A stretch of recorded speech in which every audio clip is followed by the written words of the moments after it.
5 common fallacious critiques of voluntarism. Number 5. Voluntarism is trying to create a utopia which could never exist. This is false. Voluntarism is not a principle by which a utopia is trying to be reached. What a person considers utopia is very subjective. Just think about all of the world's religions to get a sampling of what heaven looks like depending on one's beliefs. With that point in mind, one can see how one person's version of utopia is another's nightmare. Instead of trying to create a perfect world from the top down, voluntarism is a belief set which seeks to work from the bottom up by guiding people to seek happiness without resorting to physical violence. Voluntarism is simply a baseline of conduct, much like the Golden Rule. When people treat each other without aggressive tendencies and follow their freely made agreements, the ability to be happy and at peace comes into view for most people. The people for whom voluntarism is a nightmare are those who wish to enslave, hurt, and control others, because such coercion is not acceptable under voluntarist values. Number 4. Voluntarism cannot work because people are evil. This is false. Even worse for the proponent, it brings down a house of cards with it. The idea that people can be evil and wicked is the very concept that makes government untenable. Government attracts those who would like to control and suppress others because it shrouds itself with legitimacy. It is the collected power of government which has built the war machines murdering over 100 million in the 20th century. Voluntarism stands as a counter to this collectivized evil. It anticipates wicked men and women by not allowing them to get a throne of authority from which to execute their wicked plans. It is much harder for grand-scale abuse to occur when deference for elected authority is lacking. While wicked people are not likely to disappear anytime soon, the ability for wicked people to get into a position of authority to control others is something that can be brought down piece by piece. Number 3. Voluntarism permits alternative justice like courts, so it is no different than government. This is false. The existence of courts, laws, or rules are not what defines government. Government is defined by the inherent ability to force unknowing or unwilling persons to participate in its scheme and fund itself through the threat of or actual force.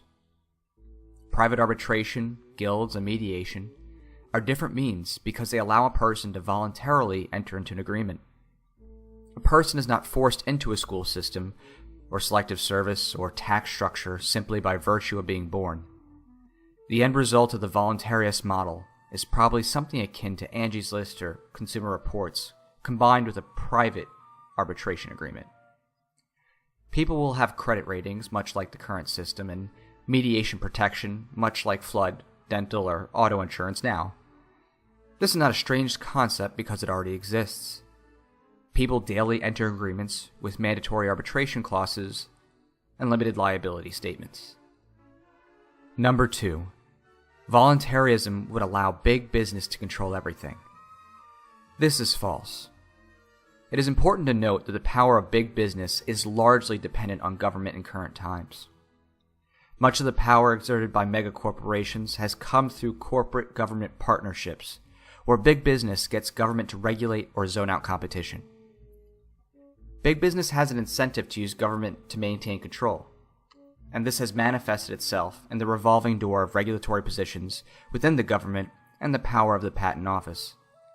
When big business loses its ability to use government, it has to compete with everybody else.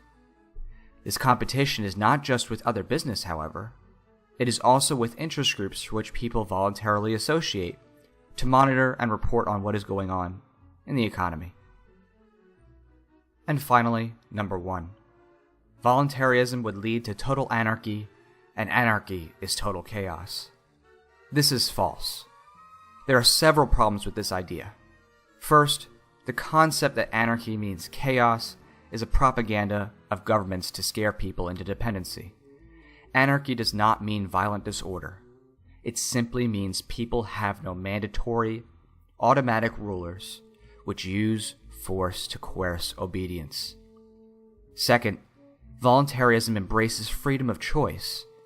but not the choice to physically harm others or make immediate threats of physical harm to coerce action. Chaos in terms of violence is not a tenet of voluntarist values. And third, people are naturally inclined to make agreements with one another and avoid chaos. This is evident under the current system, where most transactions take place without any government involvement. The courts are not engaged in every Craigslist sale, and there isn't a police officer following the person 24/7 to prevent criminal harms.